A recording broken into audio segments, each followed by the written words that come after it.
السلام عليكم ورحمة الله وبركاته. الحمد لله نحمده ونستعينه ونستغفره ونعوذ بالله من شرور أنفسنا ومن سيئات أعمالنا.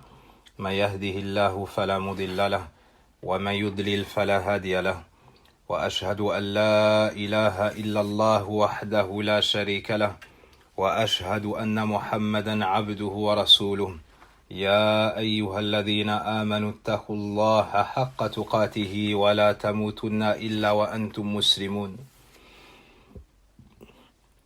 يا أيها الناس اتقوا ربكم الذي خلقكم من نفس واحدة وخلق منها زوجها وبث منهما رجالا كثيرا ونساء، واتقوا الله الذي تساءلون به والأرحام إن الله كان عليكم رقيبا. يا أيها الذين آمنوا اتقوا الله وقولوا قولا سديدا يصلح لكم أعمالكم ويغفر لكم ذنوبكم، ومن يطع الله ورسوله فقد فاز فوزا عظيما. أما بعد، فإن أصدق الحديث كتاب الله عز وجل، وخير الهدي هدي محمد صلى الله عليه وسلم، وشر الأمور محدثاتها، وكل محدثة بدعة، وكل بدعة ضلالة، وكل ضلالة في النار. وبعد, nous avons par la grâce d'Allah subhanahu wa ta'ala commencé une série de cours s'intitulant Les moments précieux. Et ce, le 22 mars de l'année 2020, ce qui correspond au 27e jour du mois de Rajab de l'an 1441. Nous voici donc dans le second cours. Hier, par la grâce d'Allah Azza wa Jal, nous avons étudié l'importance de la foi. Nous avons étudié l'importance de la foi et que c'était le trésor le plus précieux, le but que l'on doit tous rechercher, la chose à obtenir, à parfaire, à préserver, à entretenir. Et on demande à Allah subhanahu wa ta'ala de nous joindre au nombre des croyants, d'augmenter notre foi, de nous la préserver jusqu'à notre rencontre avec lui subhanahu wa ta'ala. On a également mentionné que l'iman minnatullahi ala abdi. La foi, c'est un don d'Allah subhanahu wa ta'ala à son serviteur. C'est une grâce et un bienfait d'Allah tabaraka wa ta'ala. Personne ne peut avoir la foi sans recevoir ce don d'Allah subhanahu wa ta'ala.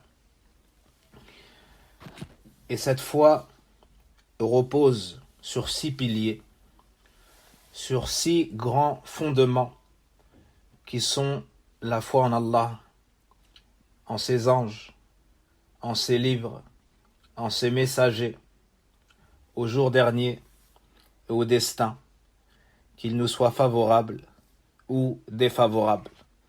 Et ces piliers ont été mentionnés dans plusieurs endroits du Coran, comme nous avons cité pour exemple Suratul Baqarah au début de la sourate, dans Suratul Baqarah verset 136, dans Suratul Baqarah à la fin de Suratul Baqarah.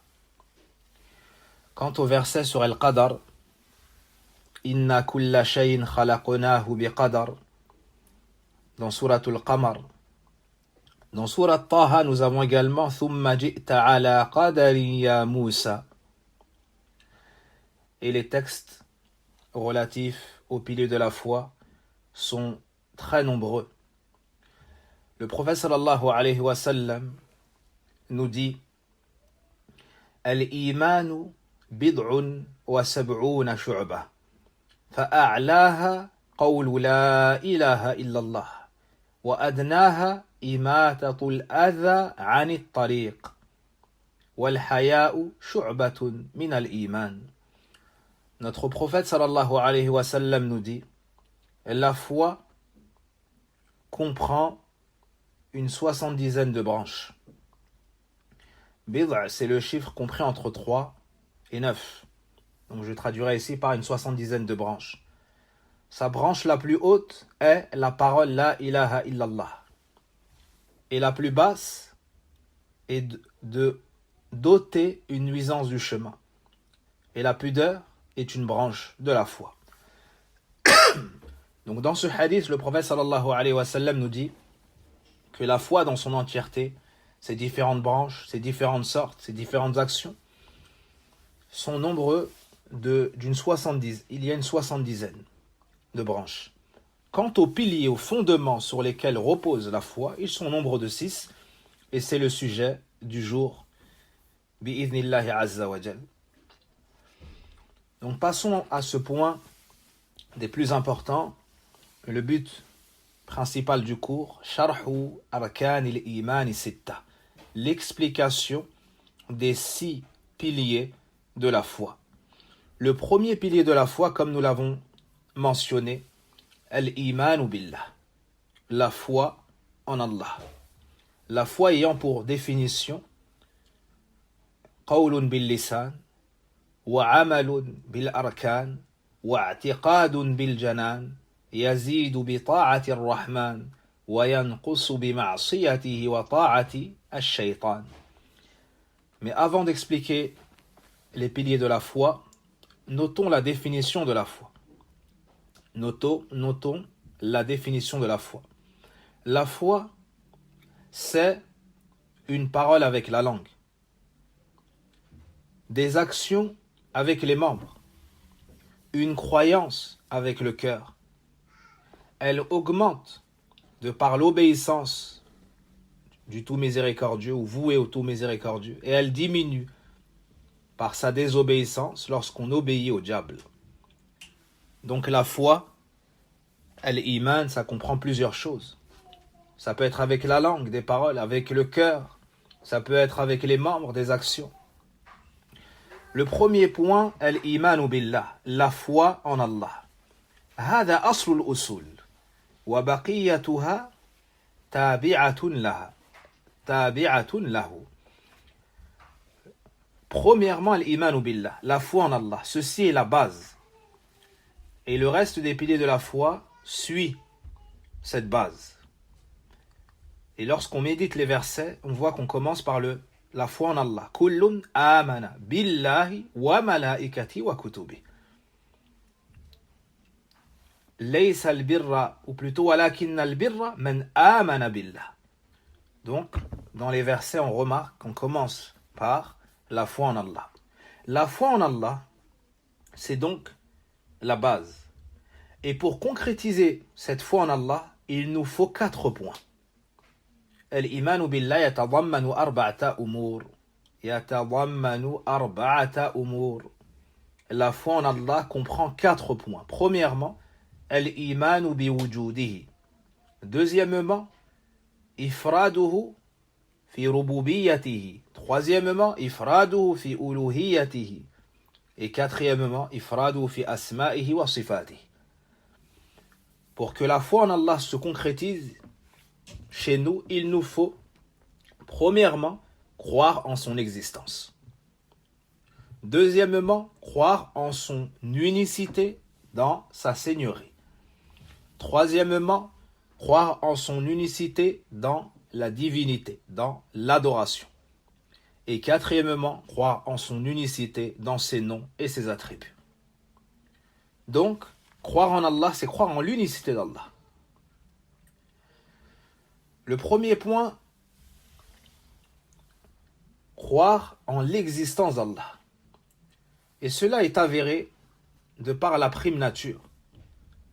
Toute créature a été créée sur cela, sans avoir au préalable étudié ou médité. Le prophète sallallahu alayhi wa sallam nous dit: Kullu mawloudin yuladu ala al-fitra. فأبواه يهودانه أو ينصرانه أو يمجسانه. رواه البخاري ومسلم. Le prophète sallallahu alayhi wa sallam nous montre que de par notre base, notre saine et prime nature, les gens reconnaissent l'existence d'Allah Azza wa Jalla et sont prédisposés à accepter cela. Il nous dit sallallahu alayhi wa sallam que chaque nouveau-né, tout nouveau-né, naît sur al-fitra. Puis ce sont ses parents qui lui font changer sa religion. que ce soit vers le judaïsme, que ce soit vers le christianisme ou les adorateurs du feu.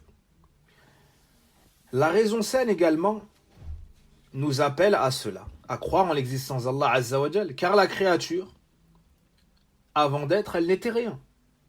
Et le néant ne peut pas créer le présent, le vivant, ou la chose présente. La créature ne peut se créer elle-même, et avant d'être créée, elle était dans le néant. Ainsi, elle a forcément un créateur, car elle n'est pas venue par hasard. Elle n'est pas venue par hasard. Aussi, celui qui médite la splendeur de cette création, de cette créature, s'il médite sur lui-même, il médite comment est-ce que les cieux ont été élevés, la terre aplanie, la succession des jours et des nuits, le soleil, la lune et autres, il verra sans aucun doute que tout cela n'est pas venu par hasard, mais c'est la création du Seigneur des mondes subhanahu wa ta'ala. Et dans Surat At-Tur, Allah subhanahu wa ta'ala nous dit Am khuliqu min ghayri shay'in am humul khaliqun. لما سمع جبير ابن مطعم هذه الآية قال كاد قلبي أن يطير. Allah subhanahu wa ta'ala dans Surat At-Tur attire notre attention sur ce point lorsqu'il nous dit ont-ils été créés à partir de rien ou sont-ils eux-mêmes les créateurs? Jubayr ibn Mut'im a dit, lorsqu'il a entendu ce verset, mon cœur a failli s'envoler. Et c'est la première fois où la foi pénétra mon cœur. Rapporté par Al-Bukhari. Aussi, les livres ont été révélés et les prophètes envoyés. Tout cela nous montre l'existence d'Allah subhanahu wa ta'ala. Et cela est en réalité perceptible car on témoigne chaque jour qu'Allah répond aux invocations et il secourt la personne et il la sauve de ses problèmes. On a également vu les miracles, on a également su plutôt les miracles, le bâton de Moussa, le fait que Isa faisait revivre les morts avec la permission d'Allah, lorsque la lune s'est fendue, au temps du prophète Muhammad sallallahu alayhi wa sallam, et ainsi de suite. Passons au deuxième point, al-imanu bi rububiyatillah. Avoir foi en la seigneurie d'Allah, c'est-à-dire reconnaître qu'Allah est unique dans ses actes envers ses créatures, comme étant le seul créateur, comme étant le seul maître propriétaire, et comme étant le seul gérant, administrateur. فنعتقد بأن الله سبحانه وتعالى هو الرب العظيم وحده الخالق المالك المدبر. Allah nous dit Alhamdulillahi Rabbil Alamin. Toutes les louanges reviennent de droit à Allah, Seigneur des mondes.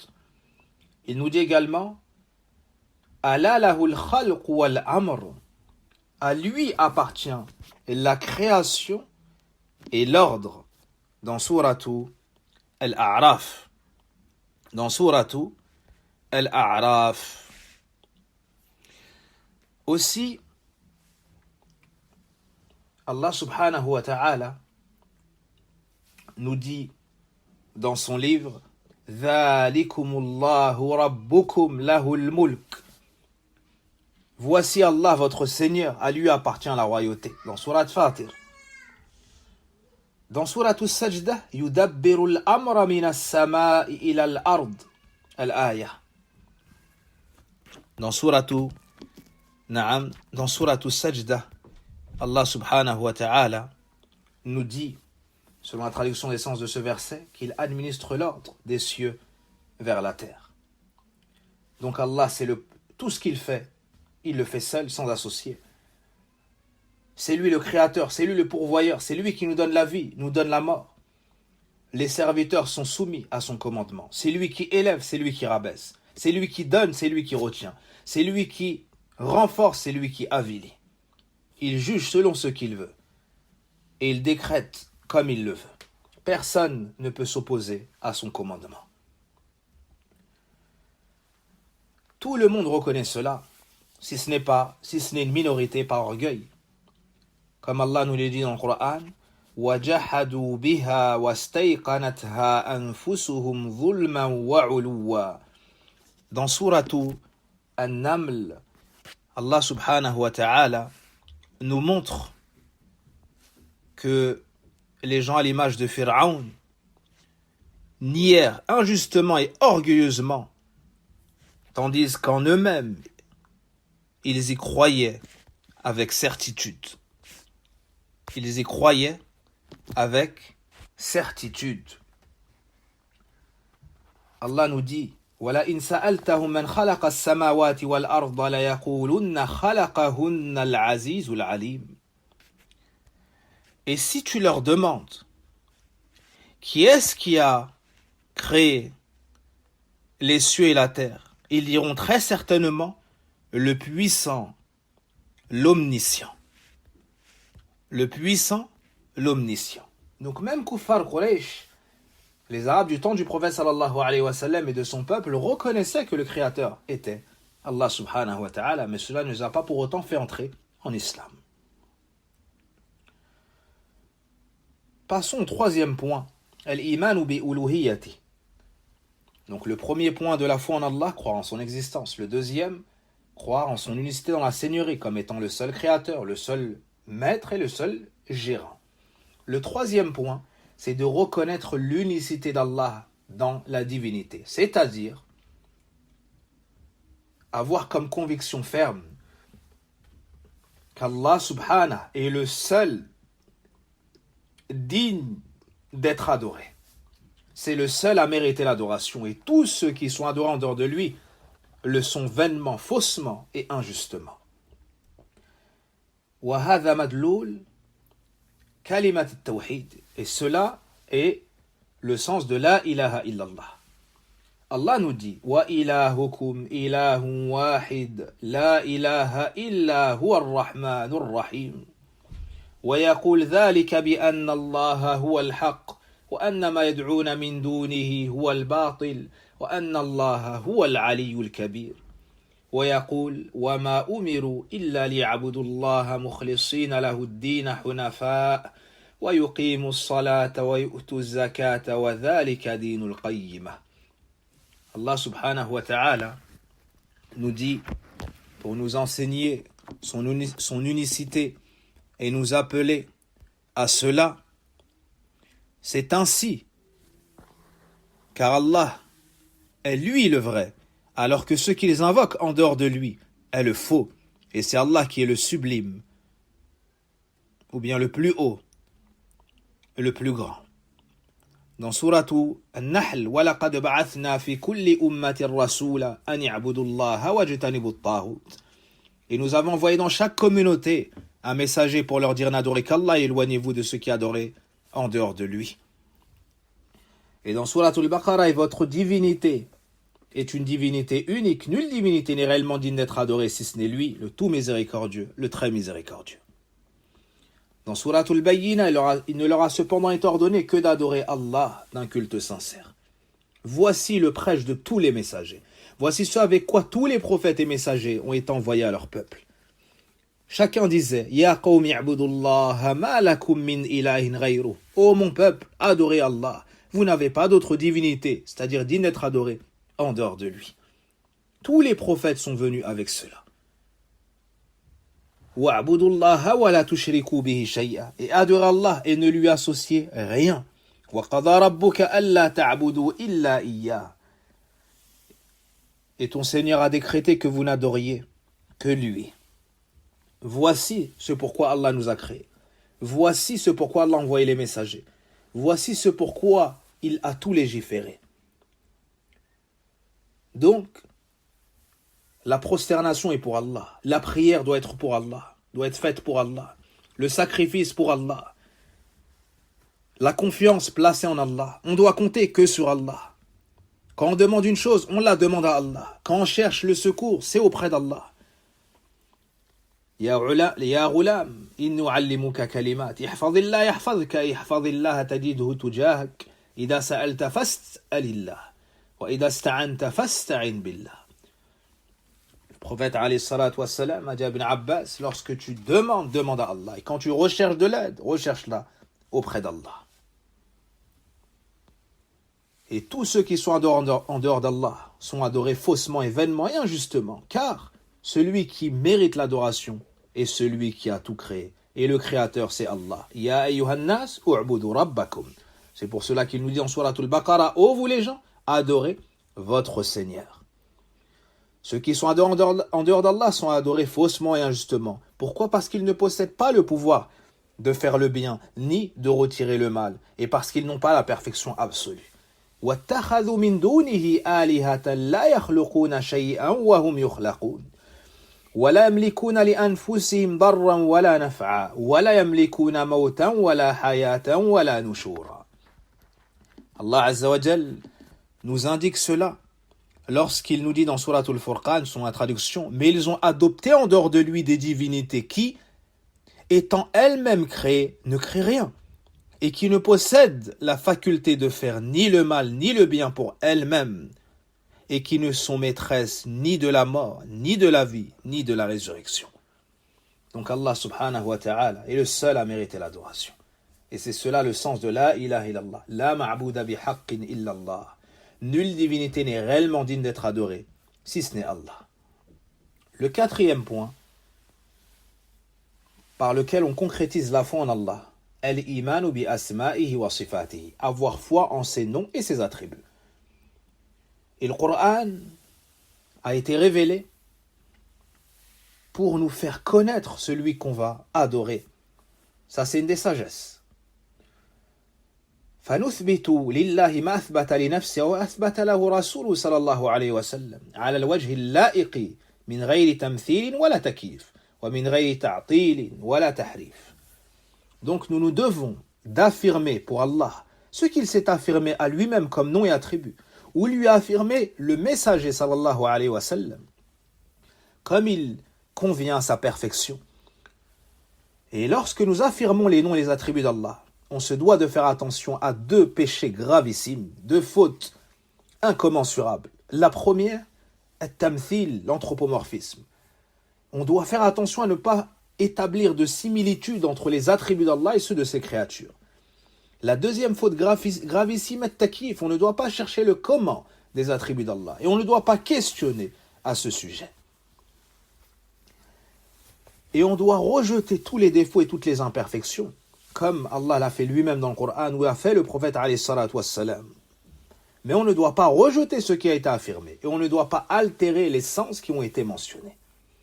Allah nous dit, dans Sourate Ash-Shura, « Laysa kamithlihi shay, wa huwa as-sami'ul basir » Il nous dit également, « Walillahi al-asma'ul husna, fad'uuhu biha, wa dharu alladhina yulhiduna fi asma'ihi, sayujzawna ma kanu ya'malun. » وقال وله المثل الأعلى أي الوصف وله المثل الأعلى في السماوات والأرض وهو العزيز الحكيم. Allah nous dit dans Sourate Ash-Shura, il n'y a rien qui lui soit semblable et c'est lui l'audient, le clairvoyant. Donc rien ne ressemble à Allah. Malgré ça, il entend et il voit, mais différemment de ses créatures. Voici la règle. Pour tous ses noms, tous ses attributs, Allah a telle et telle chose, mais différemment de ses créatures. Il n'y a rien qui lui soit semblable, et c'est lui l'audient, le clairvoyant. Dans un autre verset, dans Sourate Al-A'raf, et c'est à Allah qu'appartient les plus beaux noms, invoquez-le donc avec. Et laissez ceux qui profanent ces noms, ils seront rétribués pour ce qu'ils ont fait. Dans Sourate Ar-Rum, à lui appartient la plus belle description. Celui qui rejette un seul nom d'Allah aura mécru en Allah. Allah dit dans le Coran, وَهُمْ يَكْفُرُونَ بِالرَّحْمَنِ, et il mécroit en Ar-Rahman. Allah subhanahu wa ta'ala a rejeté les imperfections, nous devons les rejeter, les imperfections. Par exemple, il nous dit dans le Coran, dans le verset le plus immense du Coran, Allahu la ilaha illa huwa al-hayyul qayyum, la ta'khudhuhu sinatun wa la nawm. Allah, nulle divinité n'est réellement digne d'être adorée si ce n'est lui. le vivant, celui qui subsiste par lui-même et sans lequel personne ne peut subsister. Donc là, on nous a mentionné deux noms d'Allah, Al-Hayy, Al-Qayyum, par exemple. Nous devons les affirmer. On nous a mentionné le nom d'Allah, Allah, nous devons de l'affirmer avec les attributs. La divinité, la vie, Al-Qayyumiyya. Puis on nous dit, La ta'khudhu sinatun wa la nawm. Il n'est ni sujet à la somnolence, ni sujet au sommeil. Là, on doit rejeter ces deux défauts. On doit dire qu'Allah n'est pas sujet à la somnolence, il n'est pas sujet au sommeil, parce qu'il a la perfection de la vie et de la qayyumiyya. Très nombreux sont les textes du Coran et de la Sunna à ce sujet. Très nombreux sont les versets, très nombreux sont les hadiths qui mentionnent les noms et les attributs d'Allah Azza wa Jal. L'imam Ahmed rahimahullah ta'ala, ce grand imam de la Sunna, disait نصف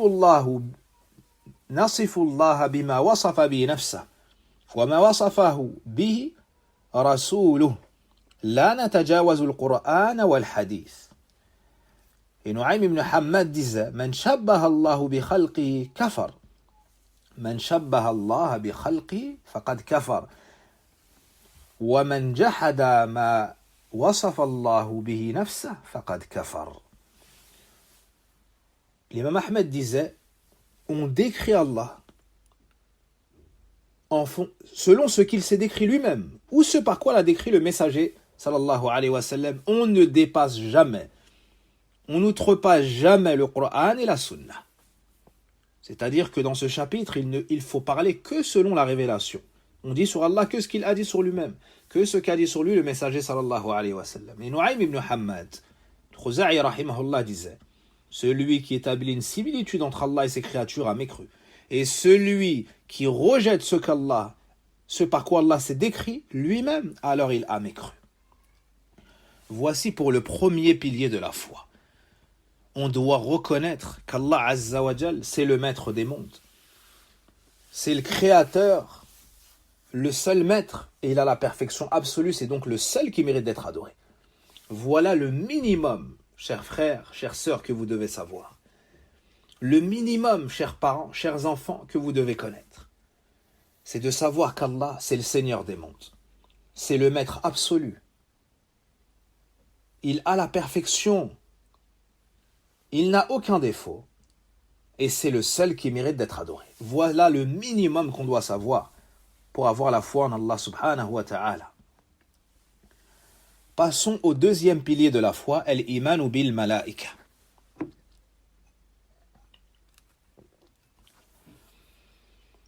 Al-malaika, c'est le pluriel du mot malak. Ce sont les anges. Ce sont les anges. Ce sont des créatures d'Allah qui ont été créées de lumière, comme nous le dit le prophète sallallahu alayhi wa sallam. Et comme nous dit Allah dans le Coran, la ya'asuna Allah ma amarahum wa yaf'aluna ma yu'marun. Ils ne désobéissent jamais à Allah en ce qu'il leur commande, et ils font constamment ce qu'il leur ordonne. Personne ne connaît leur nombre si ce n'est Allah, celui qui les a créés. On sait par exemple, comme Anas nous le rapporte dans le Bukhari et Muslim, que la nuit de l'ascension, le prophète alayhi salatu wassalam, on lui a montré la maison peuplée, le Baytul Ma'mour, et il y a 70 000 anges qui entrent et prient Allah et ne reviennent jamais. Allah dit dans le Coran aussi que personne ne connaît son armée si ce n'est lui, et parmi son armée il y a les anges. Il nous faut savoir qu'ils n'ont aucune part dans Rububiyya, dans la seigneurie, ni dans la divinité, ils ne méritent pas d'être adorés. Mais ce sont des créatures d'Allah. Pour concrétiser la foi aux anges, il nous faut 4 points. Premièrement, croire en leur existence, même si nous ne les voyons pas. Deuxièmement, croire aux noms dont nous avons eu connaissance, comme Jibril, comme Mikaïl, comme Israfil, comme Malik, comme Malakul Maut. Et ceux dont nous n'avons pas une connaissance en détaillé à travers le nom, on y croit, mais d'une manière générale. Le troisième point, al-imanu bima alimna min sifatihim. Nous devons croire aux descriptions dont nous avons eu connaissance dans le Coran et la Sunna.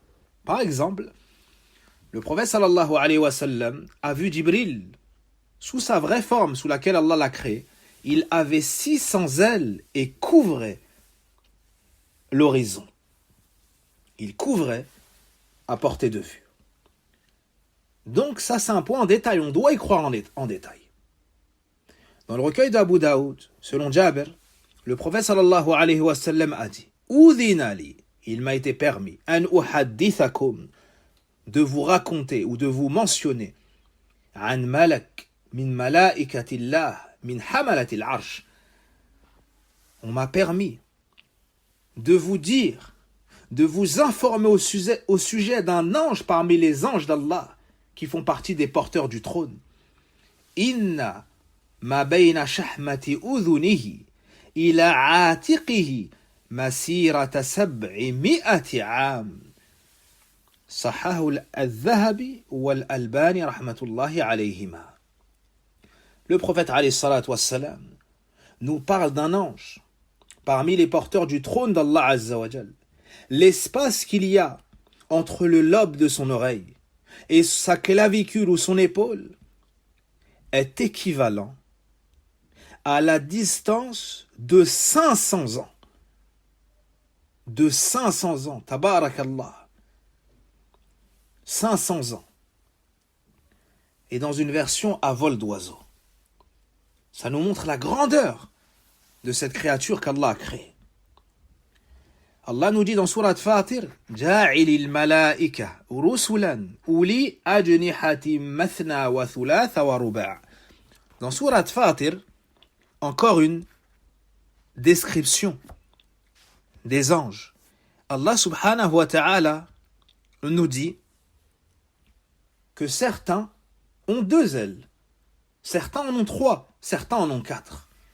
Voici une partie de la description dont nous devons y croire de manière détaillée. De manière détaillée. Le 4e point, al-imanu biwadha'ifihim wa a'malihim. Nous croyons à leur existence, aux noms dont nous avons eu connaissance, aux descriptions dont nous avons eu connaissance. Pour le reste, on y croit de manière générale. Et 4e, on croit en leurs actions et leurs missions, leurs devoirs. Lorsque nous avons connaissance en détail, on y croit en détail. Et dans le cas contraire, d'une manière générale, c'est qu'ils adorent Allah Azza wa Jal. Par exemple, ils proclament sa pureté, de jour comme de nuit. Par exemple, la yafturun, ils ne se lâchent jamais, comme dans Suratul Anbiya. Allah subhanahu wa ta'ala nous le mentionne. Ils adorent Allah constamment. Ils ne se fatiguent jamais, ils ne se lâchent jamais. À titre d'exemple, il y a Jibril, qui est l'ange responsable de transmettre la révélation. Il y a Mikaïl, qui est l'ange responsable de Al-Qatr, c'est-à-dire la pluie et la végétation. Il y a Malik, qui est responsable de l'enfer, le gardien de l'enfer. Il y a Israfil, qui est l'ange responsable de souffler dans la trompe ou dans la corne. Il y a Malakul Maut, l'ange de la mort, qui est responsable de retirer l'âme de celui à qui Allah écrit la mort. Il y a, par exemple, l'ange qu'Allah subhanahu wa ta'ala envoie lorsque le envoie pour inscrire dans le ventre de la mère pour le futur nouveau-né, si Allah le décrète, 4 choses, comme c'est dans le hadith d'Abdullah ibn Mas'ud. Bikatbi rizqihi wa ajali wa amali wa shaqi am sa'id. On lui inscrit sa subsistance, on lui inscrit son terme de vie, ses actions, et est-ce qu'il sera heureux ou malheureux. Il y a les anges qui sont chargés de noter nos actions, un à droite qui note les bonnes, un à gauche qui note les mauvaises. Il y a un devant et un derrière pour nous protéger, sauf lorsqu'il y a le décret, il s'éloigne, comme c'est venu dans le Coran. Et d'autres anges encore, comme les anges qui parcourent la terre à la recherche des assises de science. Allahu Akbar. Ils parcourent la terre à la recherche des assises de science.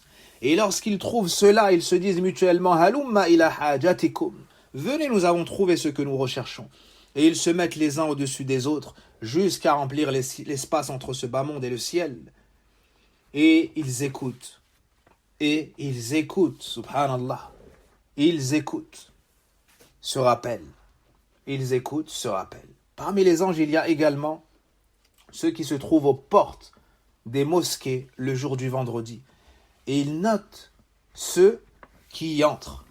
Ils notent tous ceux qui y entrent. Et lorsque l'imam vient, ou le khatib vient, pour faire la khutbah, ils plient leurs feuilles et ils vont écouter le rappel. Ils vont écouter le rappel. Qu'Allah Azza wa Jal nous permette de retourner dans nos mosquées pour l'adorer. Et ce qu'Allah Azza wa Jal décrète, c'est le bien et la sagesse. Wala hawla wala quwwata illa billah.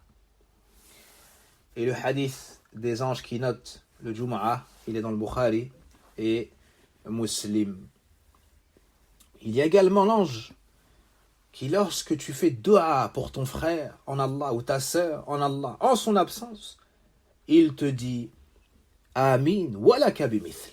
Il te dit Amin et qu'Allah t'accorde la même chose. Il te dit Amin et qu'Allah t'accorde la même chose. Allahu Akbar.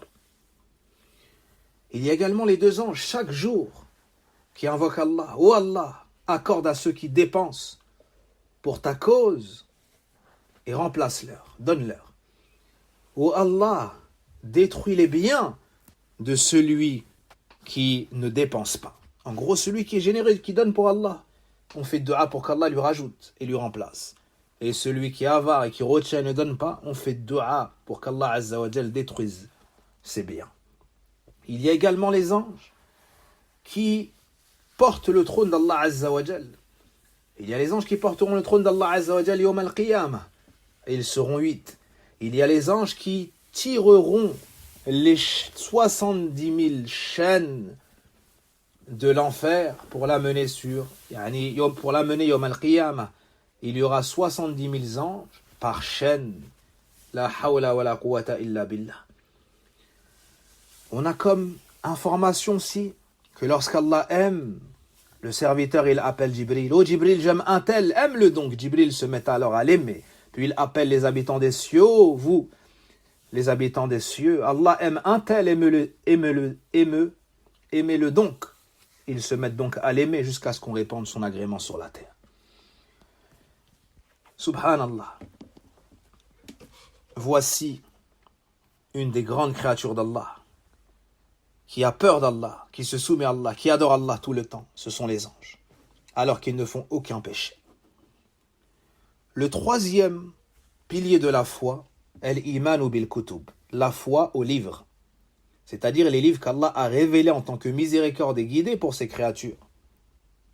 Allah subhanahu wa ta'ala nous dit dans son livre وَقُلْ آمَنْتُ بِمَا أَنزَلَ اللَّهُ مِنْ كِتَابٍ الآية ويقول يا أيها الذين آمنوا آمنوا بالله ورسوله والكتاب الذي نزل على رسوله والكتاب الذي أنزل من قبل ومن يكفر بالله وملائكته وكتبه ورسله واليوم الآخر فقد ضل ضلالا بعيدا.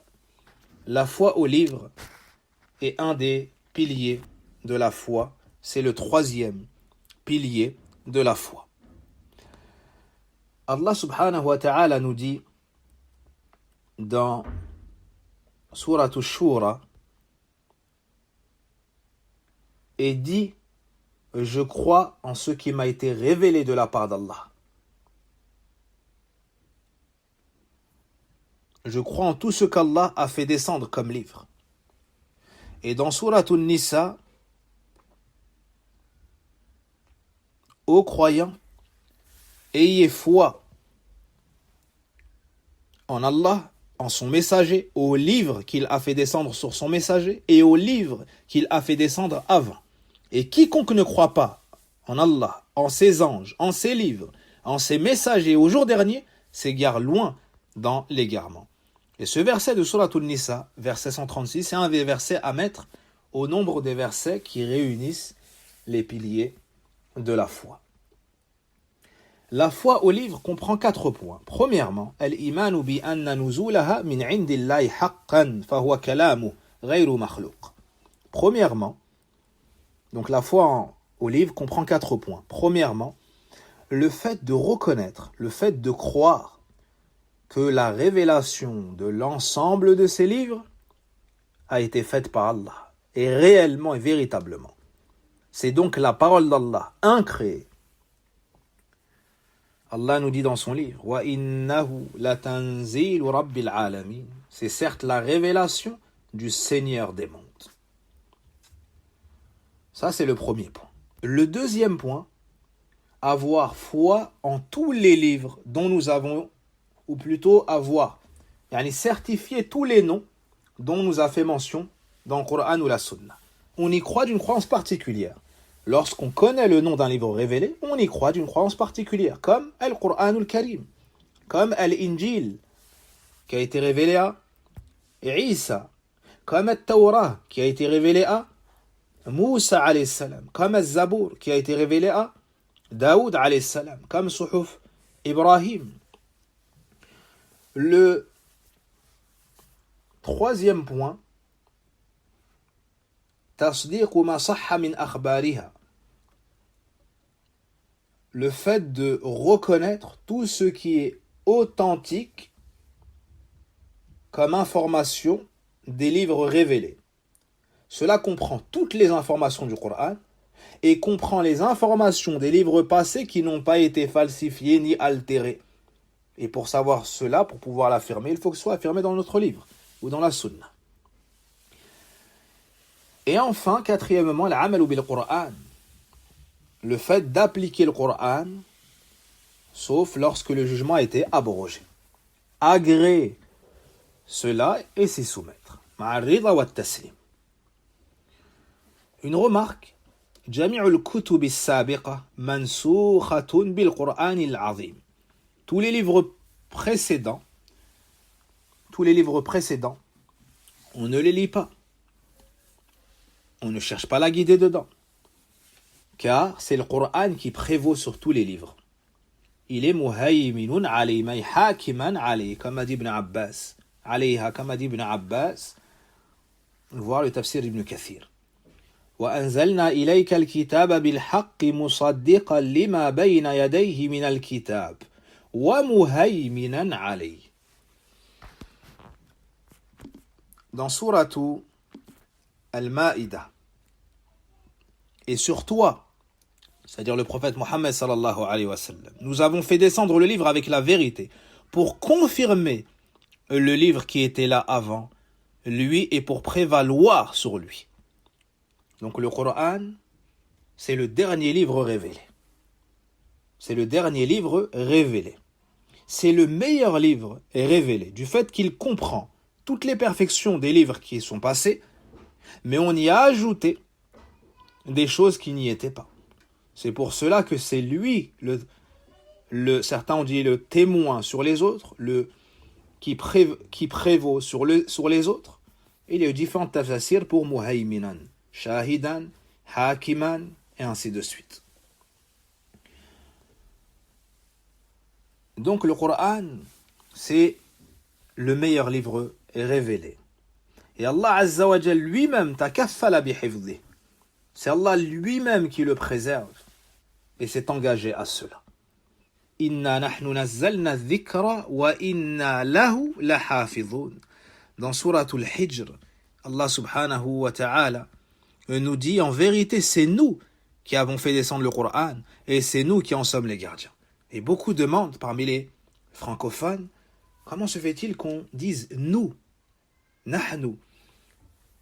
On a déjà expliqué que ce n'est pas un nous de pluralité, mais c'est un nous d'immensification, un nous de grandeur. Et cela existe dans la langue française qui se perd. Si mes souvenirs sont bons, c'est le nous de majesté. Donc, c'est nous pour la grandeur et non pas nous pour le nombre. Et ce que j'ai mentionné ici, c'est dans le tafsir d'Ibn Kathir, rahimahullahu ta'ala, pour l'explication du verset. Quatrièmement, al-imanu bir-rusul. Quatrièmement, al-imanu bir-rusul, la foi aux messagers. C'est le quatrième point, le quatrième pilier de la foi. Ce sont des hommes parmi les fils de Adam, les plus nobles de leur peuple, qu'Allah choisit et élit, et il leur donne révélation et miracle, afin d'attester de leur véracité. Ils sont envoyés à leur peuple. Ils sont envoyés à leur peuple pour les inviter à la droiture. Le premier d'entre eux est Nuh, alayhi salam, et le dernier d'entre eux est Muhammad, sallallahu alayhi wa sallam. Allah nous dit dans son livre, dans Surat An-Nisa, « Inna awhayna ilayka kama awhayna ila Nuhin wan nabiyyina min ba'dih » Et dans le hadith Shafa'a, le hadith de Anas dans le Bukhari et Muslim, « I'tu Nuhan awwala rasulin ba'athahu Allah » Dans Surat An-Nisa, nous t'avons fait une révélation comme nous le fîmes à Nuh et aux prophètes après lui. Donc ça prouve que Nuh est le premier messager. Et dans la sunna, on trouve que Yawm al-Qiyamah, lorsque les serviteurs vont aller voir Adam pour qu'il intercède pour eux, chez Allah pour commencer le jugement, il leur dira, après s'être excusé, d'aller voir Nuh, le premier messager qu'Allah a envoyé aux gens. Donc Nuh est le premier, Mohammed est le dernier, comme Allah nous le dit dans Suratu Al-Ahzab, wa khataman nabiyyin, est le dernier des prophètes. Et sachez qu'aucune communauté, ou bien sachez que toute communauté a reçu un avertisseur, un prophète ou un messager. Un avertisseur, c'est-à-dire un prophète ou un messager. Allah nous dit dans le Coran, wa im min ummatin illa khala fiha nadhir. وَلَقَدْ بَعَثْنَا فِي كُلِّ أُمَّةٍ رَسُولًا أَنِ اعْبُدُوا اللَّهَ وَاجْتَنِبُوا الطَّاغُوتَ. Et nous avons envoyé dans chaque communauté un messager.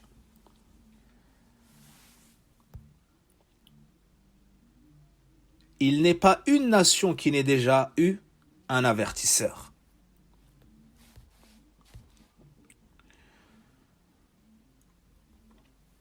Les messagers sont des créatures d'Allah.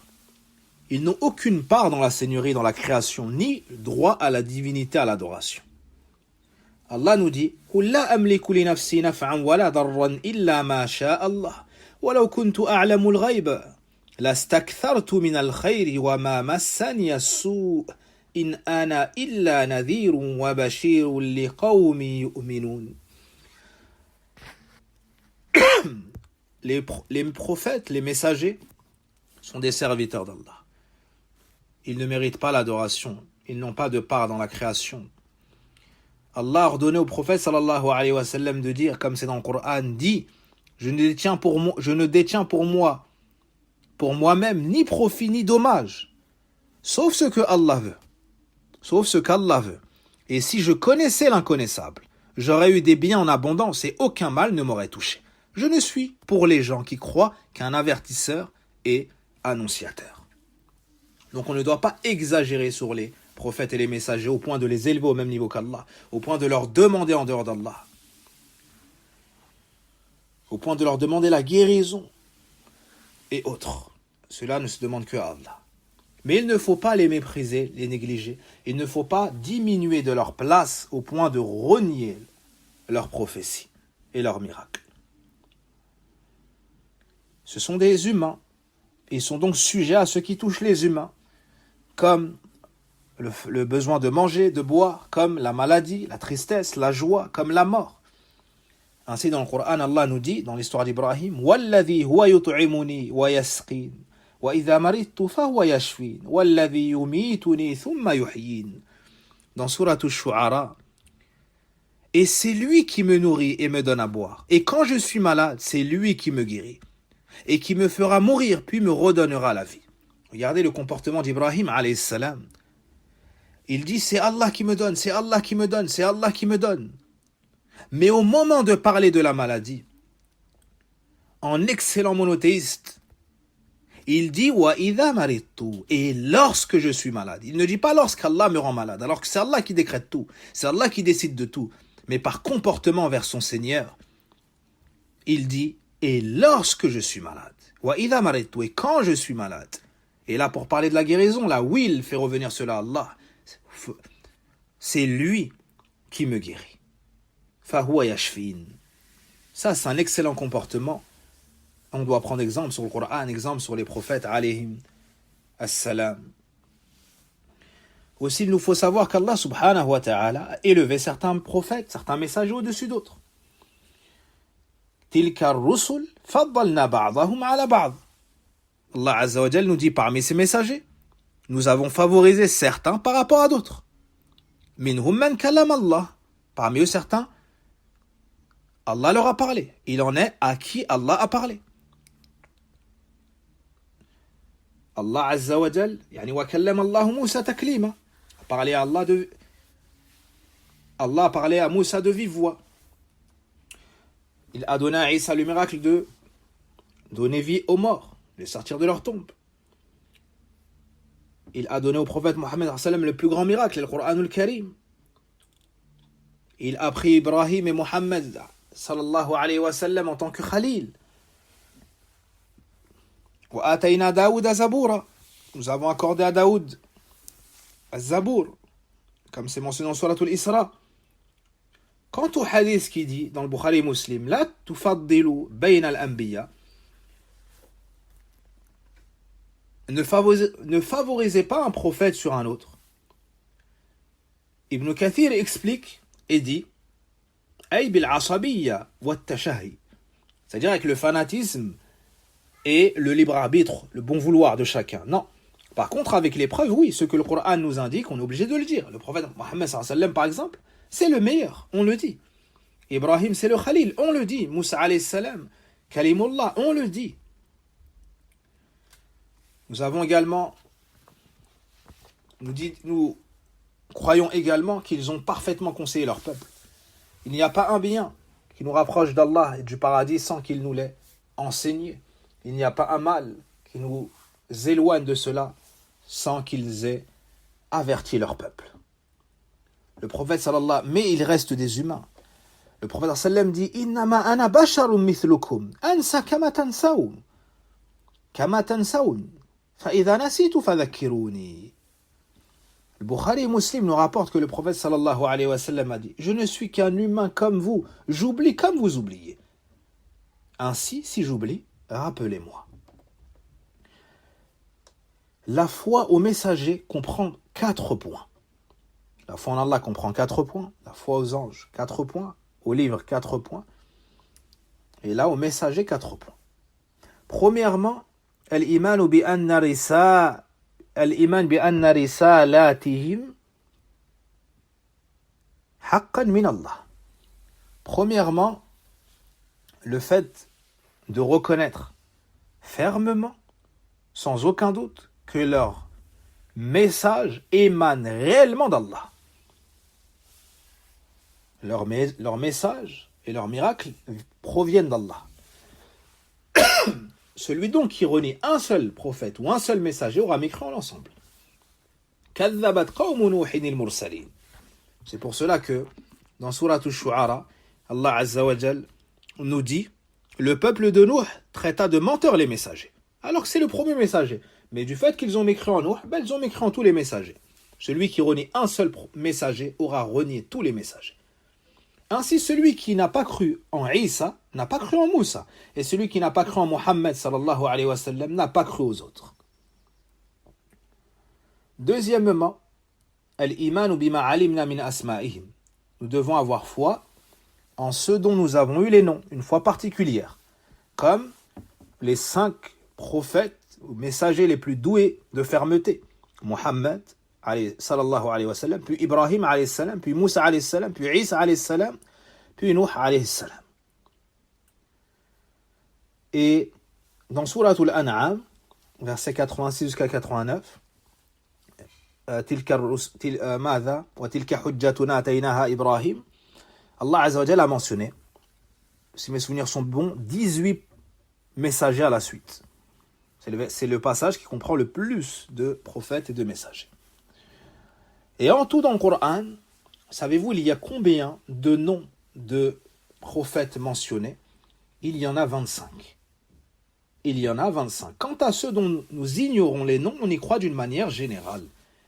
Dans Surat Ghafir, Allah Azza wa Jal nous dit وَلَقَدْ أَرْسَلْنَا رُسُلًا مِّن قَبْلِكَ مِنْهُمْ مَنْ قَصَصْنَا عَلَيْكَ وَمِنْهُمْ مَنْ لَمْ نَقْصُصْ عَلَيْكَ. Dans Surat Ghafir, certes nous avons envoyé avant toi des messagers. Il en est dont nous t'avons raconté l'histoire et il en est dont nous ne t'avons pas raconté l'histoire. Nous n'avons pas raconté l'histoire. Donc, on croit d'une croyance particulière à ceux dont nous avons eu connaissance, et quant aux autres, on y croit d'une manière générale. Troisièmement, tasdiqu ma sahha anhum min akhbarihim. Nous devons croire et reconnaître toute information toutes les informations qui nous sont parvenues de leur part. Et enfin, quatrièmement, al-amalu bi shari'ati khatamin nabiyyin, le fait d'appliquer ce avec quoi nous est venu le dernier prophète et messager Muhammad sallallahu alayhi wa sallam. Dans Surat An-Nisa, Allah nous dit Fala wa rabbika la yu'minuna hatta yuhakkimuka fima shajara baynahum thumma la yajidu fi anfusihim harajan mimma qadayt wa yusallimu taslima. Non, par ton Seigneur, ils ne seront pas croyants si longtemps qu'ils ne t'auront pas demandé de juger dans leurs disputes et qu'ils n'auront éprouvé nulle difficulté à accepter ou bien gêne, éprouver nulle gêne pour ce que tu auras décidé et qu'ils se soumettent complètement. Donc on doit accepter ce avec quoi nous est venu le prophète sallallahu alayhi wa sallam et suivre cela. Il nous dit Wallahi, si Moussa ibn Imran alayhi salam avait été vivant, il n'aurait eu d'autre choix si ce n'est de me suivre. Il n'aurait eu d'autre choix si ce n'est de me suivre. Ainsi, nous devons tous suivre le dernier prophète et messager. Nous devons tous suivre le dernier prophète, le dernier messager, Muhammad sallallahu alayhi wa sallam. Et cela requiert de notre part le fait d'étudier sa biographie, le fait de connaître sa voix, le fait de l'aimer, de le considérer, de chercher à savoir comment est-ce qu'il priait, comment est-ce qu'il jeûnait, comment est-ce qu'il accomplissait le hajj, quel comportement avait-il envers le proche, envers l'éloigné, envers le bien-aimé, envers celui qui nous déclare l'inimitié. Sallallahu alayhi wa sallam. Voici le quatrième pilier de la foi. Quant au cinquième, al-iman bil yawm al-akhir, avoir foi au jour dernier. On l'a appelé le jour dernier car il n'y aura plus de jour après celui-ci. Wa huwa yawm al-qiyamah, c'est le jour de la résurrection. La foi au jour dernier, c'est-à-dire al-iman bi kulli ma ba'da al-maut, avoir foi en tout ce qu'il y aura après la mort, tout ce qui se passera après la mort. Et de manière détaillée, les savants disent yatadammanu thalathata umur. La foi au jour dernier comprend 3 choses. Donc jusqu'à présent, on disait 4 choses. Pour la foi au jour dernier, c'est 3 choses. Premièrement, al-iman bil ba'th, avoir foi en la résurrection. C'est-à-dire qu'Allah va faire revivre les morts. Après que Israfil souffle une dernière fois dans la trompe, ils vont être ressuscités, nus, pieds nus, non circoncis. Kama bada'na awwala khalqin nu'idu wa'dan 'alayna inna kunna fa'ilin. وقال ثم إنكم بعد ذلك لميتون ثم إنكم يوم القيامة تبعثون. وقال النبي صلى الله عليه وسلم يحشر الناس يوم القيامة حفاة غرلا متفق عليه. Donc, Allah va nous ressusciter, corps et âme. Allah subhanahu wa ta'ala nous dit dans son livre, sur la traduction des sens de ce verset de Suratul Anbiya, tout comme nous avons commencé la première création, ainsi nous la répétons. C'est une promesse qui nous incombe et nous l'accomplirons. dans Surat Al-Mu'minun, les croyants. Et puis, après cela, vous mourrez. Et puis, au jour de la résurrection, vous serez ressuscités. Vous serez ressuscités. Donc, il y a un jour où on sera tous ressuscités chez Allah subhanahu wa ta'ala pour comparaître devant notre Seigneur tabaraka wa ta'ala. Yawma yaqumun nasu li rabbil alamin. Le jour où les gens se tiendront debout, comparaîtront devant le Seigneur des mondes. Le prophète sallallahu alayhi wa sallam nous dit: vous serez ressuscités le jour de la résurrection, pieds nus et non circoncis. Et cela est la sagesse d'Allah azza wa jal, du fait qu'il nous fasse revenir vers lui, afin d'être jugés selon nos actions dans ce bas monde, après avoir reçu les avertisseurs, après avoir reçu les messagers. أَفَحَسِبْتُمْ أَنَّمَا خَلَقْنَاكُمْ عَبَثًا وَأَنَّكُمْ إِلَيْنَا لَا تُرْجَعُونَ. Allah subhanahu wa ta'ala nous dit: pensiez-vous que nous vous avions créé sans but et que vous ne seriez pas ramenés vers nous? Le jour dernier, ceux qui n'ont pas cru dans ce bas monde vont regretter de ne pas avoir agi, de ne pas avoir suivi les messagers. Et ils seront blâmés ainsi. Et celui qui mécroit en la résurrection, faqad kafar, il est mécréant. زعم الذين كفروا أن لا يبعثوا قل بلى وربي لتبعثن. Ceux qui ont mécru ont prétendu qu'ils ne seront pas ressuscités. Dit: mais si, par mon Seigneur. Deuxièmement, al-imanu bil hisab wal jaza, la foi au compte, la foi en la rétribution. C'est-à-dire qu'Allah va nous ressusciter et Allah va nous juger et nous rétribuer. Celui qui a fait du bien, il trouvera du bien. Celui qui a fait autre chose, il trouvera selon ce qu'Allah azza wa jal lui donnera. Il y aura donc le jugement. Allah nous dit: inna ilayna iyabahum thumma inna alayna hisabahum. قال من جاء بالحسنة فله عشر أمثالها ومن جاء بالسيئة فلا يجزى إلا مثلها وهم لا يظلمون. Vers nous est le retour. Ensuite, c'est à nous de leur demander compte. Et dans Suratul An'am, quiconque viendra avec le bien aura 10 fois son équivalent. Et quiconque viendra avec le mal ne sera rétribué que par son équivalent. Et on ne leur fera aucune injustice. Le troisième point, al-imanu bil jannati wan nar. نسأل الله عز وجل بأسمائه الحسنى وصفاته العلى أن يجعلنا أجمعين من أهل الجنة ونعوذ بالله من النار. نسأل الله الجنة نسأل الله الجنة ونعوذ بالله من النار ونعوذ بالله من النار. Le troisième point, c'est le fait de croire au paradis et à l'enfer. Et on demande à Allah de nous joindre au paradis, au nombre des habitants du paradis, de nous préserver de l'enfer.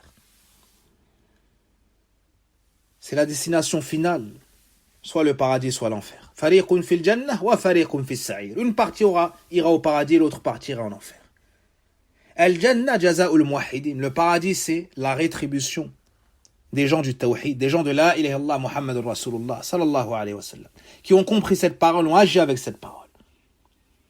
Innal ladhina amanu wa amilus salihat ulaika hum khayrul bariyah. جزاؤهم عند ربهم جنات عدن تجري من تحتها الأنهار خالدين فيها أبدا رضي الله عنهم ورضوا عنه ذلك لمن خشي ربه أما النار فهي دار العذاب التي أعدت للمشركين قال الله إنا أعتدنا للظالمين نارا أحاط بهم سرادقها الآية.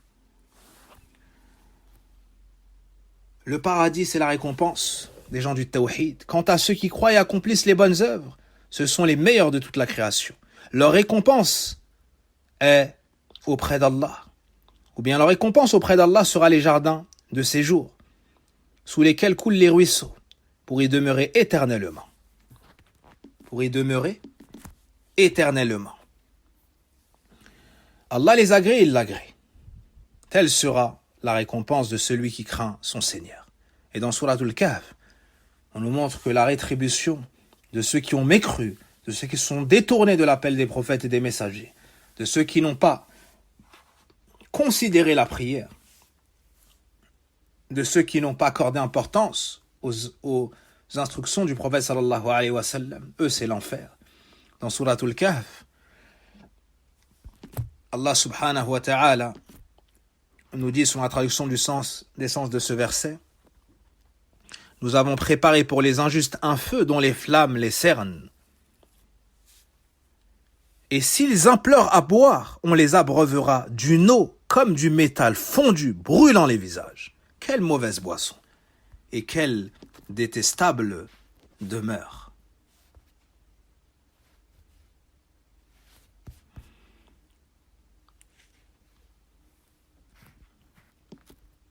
Non.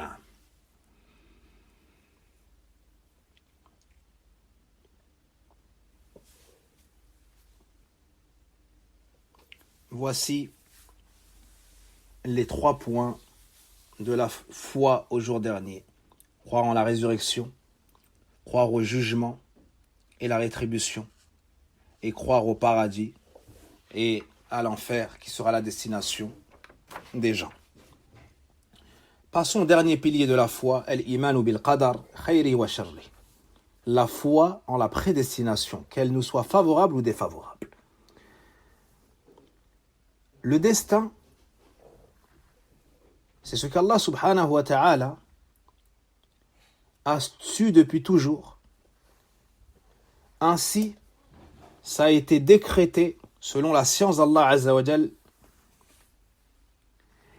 Et ça comprend 4 points. La foi au décret comprend 4 points. Donc la définition du qadar, Ibn Uthaymin nous dit taqdirullahi ta'ala lil kainati hasba ma sabaqa ilmuh wa iqtadat hikmatuh. Al-iman bil qadar yatadammanu 4 umur. La foi au destin, au décret comprend 4 points. Premièrement, l'iman bi anna Allah alima kulla shay azalan wa abada jumlatan wa tafsila ma yata'allaqu bi af'alihi ou bi af'ali ibad. Premièrement, Allah subhanahu wa ta'ala est savant de toutes choses, a su toutes choses dans le passé qui n'a pas de début, dans le futur éternel, que ce soit en détail ou que ce soit en général, que ce soit en rapport avec ses actions à lui ou les actions de serviteurs. Allah connaît tout sans exception. Il sait ce qui est, il sait ce qui a été, il sait ce qui sera. Il sait même ce qui ne peut être si cela avait été, comment cela aurait été. Il connaît tout subhanahu wa ta'ala, même l'impossible. Le deuxième point de la foi au destin, al-imanu bi anna Allah kataba dhalika fi al-lawh al-mahfouz. C'est que tout a été inscrit dans les tablettes préservées. Alam ta'lam anna Allah ya'lamu ma fi as-samaa'i wal-ard. Inna dhalika fi kitab, inna dhalika ala Allah yasir. Donc, tout a été écrit. Ne sais-tu pas qu'Allah sait ce qu'il y a dans les cieux et la terre? Tout cela est consigné dans un livre. C'est-à-dire al-lawh al-mahfouz. Ceci est simple pour Allah, ou facile pour Allah. Et dans le hadith d'Abdullah ibn Amr ibn al-As radiyallahu anhuma, j'ai entendu le messager d'Allah sallallahu alayhi wa sallam dire: Kataballahu maqadir al-khalaiq قبل أن يخلق السماوات والأرض ب50 ألف سنة. Le prophète sallallahu alayhi wa sallam nous dit: Allah a décrété tout ce qui adviendra aux créatures avant d'avoir créé les cieux et la terre, ou bien 50 000 ans avant la création des cieux et de la terre. Tout a été décrété pour les créatures 50 000 ans avant la création des cieux et de la terre. Il y a également le hadith dans lequel le prophète sallallahu alayhi wa sallam nous dit: أول ما خلق ou bien أول ما خلق الله القلم قال له اكتب قال ما أكتب قال اكتب ما هو كائن إلى يوم القيامة. Le prophète sallallahu alayhi wa sallam nous dit, lorsqu'Allah créa la plume, il lui dit écris. Elle répondit, que dois-je écrire? Il lui dit, écris tout ce qui sera jusqu'au jour de la résurrection. Ainsi, tout a été écrit jusqu'au jour de la résurrection. Troisièmement, l'imanu bi mashi'atillah. Fama sha'a Allahu kan wa ma lam yasha lam yakun. Avoir foi en la volonté suprême d'Allah. C'est-à-dire ce qu'Allah veut se réalise, ce qu'il ne veut pas ne se réalise pas. Allah nous dit dans son livre, وَرَبُّكَ يَخْلُقُ مَا يَشَاءُ وَيَخْتَارُ وَقَالْ وَلَوْ شَاءَ اللَّهُ مَا فَعَلُوا فَذَرْهُمْ وَمَا يَفْتَرُونَ. Allah subhanahu wa ta'ala nous dit,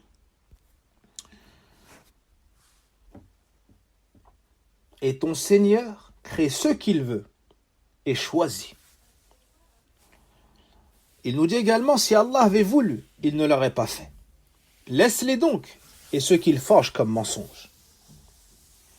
Et enfin, quatrièmement, l'imanu bi anna Allah khalaqana wa ma na'mal. Quatrièmement, c'est le fait d'avoir comme croyance qu'Allah nous a créé, nous et nos actions. Tout ce qui est une création, tout ce qui a été créé, c'est créé par Allah subhanahu wa ta'ala. Que ce soit notre être, que ce soit nos caractéristiques, notre descriptif, que ce soit nos actions, Allah nous a créé, nous et nos actions. Il nous dit dans son livre, Allahu khaliqu kulli shay'in wa huwa ala kulli shay'in wakil. Wa qal wa khalaqa kulla shay'in faqaddarahu taqdira. Dans Surat Az-Zumar, Allah est le créateur de toutes choses. Et il est le garant de toutes choses. Dans Surat Al-Furqan, il a créé toutes choses. Et dans le Coran, l'histoire d'Ibrahim, Wallahu khalaqakum, Allah vous a créé vous et ce que vous faites. Et ici, il est judicieux de mentionner une remarque, qui est qu'il n'y a pas de contradiction entre l'affirmation de la création d'Allah, le fait qu'il nous ait créé nous et nos actions, et le fait de dire que le serviteur a un libre arbitre, qu'Allah lui a donné la volonté et la capacité. Il n'y a pas de contradiction entre les deux, car les deux sont mentionnés dans le Coran et il n'y a pas de contradiction dans le Coran. Il n'y a pas de contradiction dans le Coran. Allah nous dit فَمَنْ شَاءَ اتَّخَذَ إِلَى رَبِّهِ مَآبًا.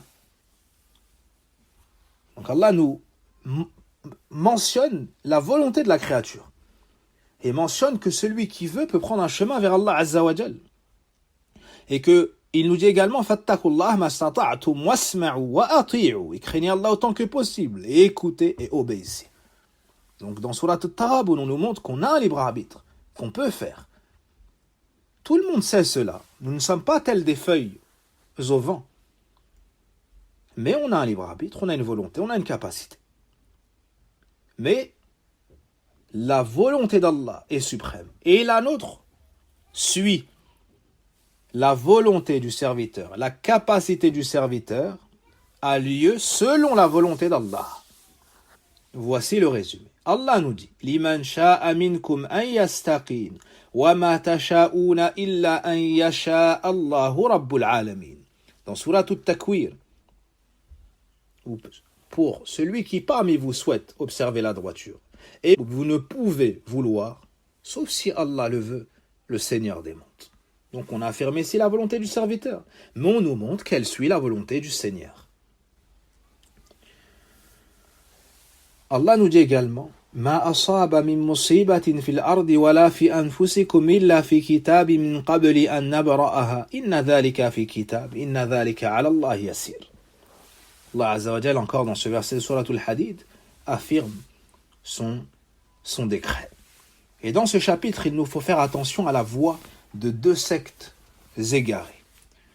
La première, ceux qui disent que le serviteur n'a pas de volonté. Il est tel une feuille au vent. Et la deuxième secte est celle qui dit il n'y a pas de destin, mais c'est le serviteur qui fait ce qu'il veut et il crée lui-même ses actions. Non, nous nous disons qu'Allah a tout su, que tout a été inscrit, que Allah, ce qu'il veut se réalise, ce qu'il ne veut pas ne se réalise pas. Même si nous avons, nous, une volonté, une capacité, elle est sous la volonté d'Allah et sa toute-puissance et son omnipotence. Et qu'Allah nous a créé, nous, et nos actions. Pour finir, le hadith Jibril, qu'on surnomme Sunnah. Le prophète sallallahu alayhi wa sallam, comme Omar al-Khattab nous le dit, بينما نحن